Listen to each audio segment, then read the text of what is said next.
this interpersonal neurobiologist named Dr. Dan Siegel, who came up with this idea of the triune. Well, he didn't come up with the triune brain, but he had the hand model, the triune brain. And I think it can be just nice to show this to people real quick. So in the hand model of the brain, you have the brainstem, which is like the reptilian kind of fight-flight system, autonomic nervous system, which is like right here, the brainstem. Imagine this is like the spine going down, right? The brainstem and the spine.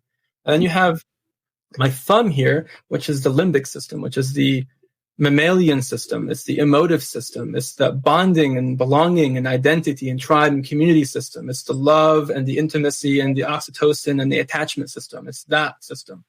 And then, if you will, you have the neocortex, which we all know is kind of that executive functioning, cognitive, logical, analytical capacity of which is exclusive for human beings in some way. We can abstractify from our lived reality in a way that no other creature of Allah can, which is amazing.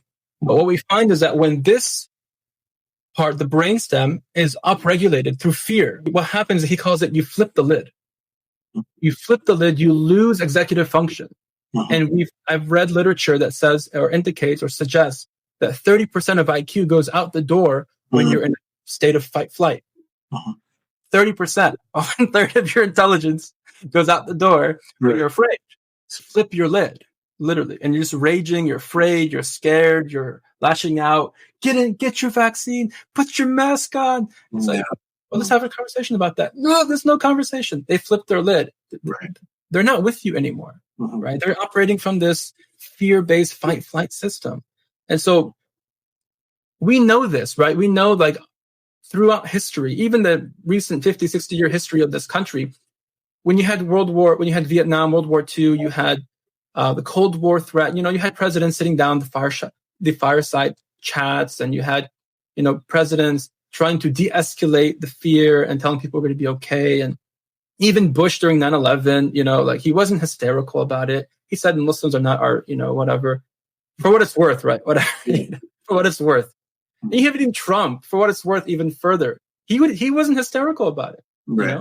But you have other people now, for the first time ever, really saying 20 million people are going to die, right, in February of 2020. 20 million people on the streets are going to die. Boom. Fear.